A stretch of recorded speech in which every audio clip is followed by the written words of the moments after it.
નમસ્કાર દોસ્તો, આજે આપણે ભણવાના છીએ ચેપ્ટર 2 નું મોસ્ટ આઈએમપી પ્રશ્ન બોર્ડની પરીક્ષામાં વ્યંજન પાવડર એટલે શું. તો વ્યંજન પાવડર કોને કહે છે? પરીક્ષાની અંદર પ્રશ્ન પૂછાય તો આપણે મોઢે જે છે રમતા રમતા યાદ રહી જાય. શું?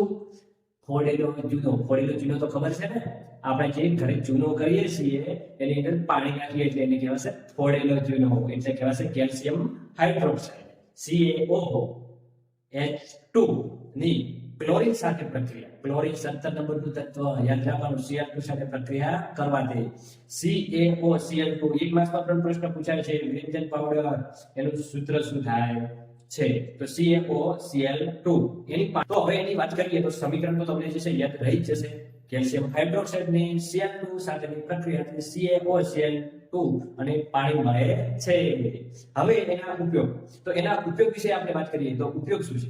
તો આપણે એની શોર્ટ ટ્રીક પણ તમને જે છે એ કહીશું, સરળતાથી યાદ રહી જશે. બરાબર છે? તો એના ઉપયોગ શું છે? તો ઉપયોગ વિશે આપણે વાત કરીએ તો ઉદ્યોગમાં ઓક્સિડેશન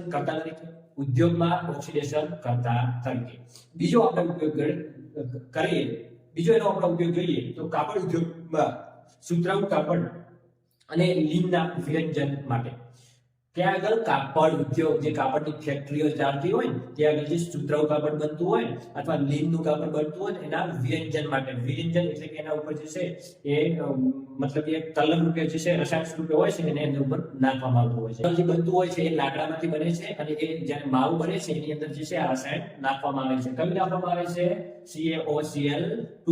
બરાબર છે? એ અંદર નાખીએ એટલે જે છે આપણે કાગળ તૈયાર થતું હોય છે. પછી પીવાના પાણીને જે છે જંતુ મુક્ત કરવા માટે પણ આપણે વ્યંજન પાવડરનો ઉપયોગ કરીએ છીએ. અને લોન્ડ્રી એટલે કે જ્યાં આગળ જે છે એ સિટીની અંદર જે મોટું હોય ત્યાં આગળ કપડા દ્વારા ધોબી ઘાટ હોય છે, ત્યાં આગળ જે લોન્ડ્રી એટલે કે જે દરેક જુદા જુદા ઘરથી કપડા જે છે ત્યાં આગળ ધોવા માટે મૂકવામાં આવે તો એને કહેવાશે લોન્ડ્રી. બરાબર છે? તો લોન્ડ્રીની અંદર જે છે એ ધોયેલા કપડા, જે કપડા ધોઈ નાખ્યા હોય એની અંદર થોડા ઘણો કલર ઉતરી ગયો તો મેલ ચોટ્યો હોય તો એની અંદર આ રસાયણ નાખવામાં આવે તો હતા જેવા ફરીથી નવા જેવા કપડા બની જાય છે. તો આ છે વ્યંજન પાવડરના ઉપયોગ. એને આપણે યાદ રાખવા માટેની શોર્ટ ટ્રીક જોઈ લઈએ. જુઓ મિત્ર, ઓ કાકા પી લો તો તમારા કપડા સ્વચ્છ દેખાશે. ઓ એટલે કે ઉદ્યોગમાં ઓક્સિડેશન કરતા તરીકે. ઓ કાકા એટલે કાગળ ઉદ્યોગમાં જે લાકડાના માવાના વ્યંજન માટે. બીજું જે અહીંયા આગળ આપેલો છે એ કાપડ ઉદ્યોગમાં જે અહીંયા આગળ સુતરાઉ અને લીનનું જે હોય છે એના વ્યંજન માટે, કાપડ માટે. બરાબર છે? ઓ કાકા પી એટલે કે પીવાના પાણીને જંતુ મુક્ત કરવા માટે. અને લો એટલે કે લોન્ડ્રીમાં કાપડ, જે કપડા હોય છે ધોયેલા કપડાના વ્યંજન માટે. ઓ કાકા પી લો. યાદ રહેશે દોસ્તો? ફરીથી શોર્ટ ટ્રીક આપણે યાદ કરીએ તો ઓ કાકા પી લો, ઓક્સિડેશન, ઉદ્યોગમાં ઓક્સિડેશન કરતા તરીકે. ઓ એટલે પછી ઓ કાપડ ઉદ્યોગની અંદર જે છે સુતરાઉ અને લીનના વ્યંજન માટે. બીજો કા છે એ એના માટે છે કાગળ ઉદ્યોગની અંદર જે લાકડાના માવાના વ્યંજન માટે. પી એટલે કે પીવાના પાણીને જંતુ મુક્ત કરવા માટે. અને લો એટલે કે લોન્ડ્રીમાં ધોયેલા કપડાના વ્યંજન એટલે કે એને ફરીથી નવા બનાવવા માટે. તો આ હતું આપણું વ્યંજન પાવડર. યાદ રહી જશે દોસ્તો. ચલો બીજા વિડીયોમાં મળીએ. ચલો નમસ્કાર દોસ્તો, ફરીથી સ્વાગત છે. આપણે એકદમ વિજ્ઞાનને સરળ બનાવવા માટે આપણે ફરીથી લઈને આવીએ છીએ એક સરસ મજાનો વિડીયો. તો દોસ્તો, અહીંયા આગળ 2022 ની બોર્ડની પરીક્ષાની 4 માર્ક્સમાં પ્રશ્ન પૂછાઈ ગયો છે કે પ્લાસ્ટર ઓફ પેરિસ કેવી રીતે બને છે અને તેના ઉપયોગ જણાવો. તો પ્લાસ્ટર ઓફ પેરિસ કોને કહેવાય? બરાબર છે? તો 373 કેલ્વિન તાપમાન. કેટલું તાપમાન? 373 373 કે 373 કેલ્વિન તાપમાને જીપ્સમ એટલે કે ચીરોડી CaSO4 2H2O. અહીં આગળ ધ્યાન રાખજો દોસ્તો.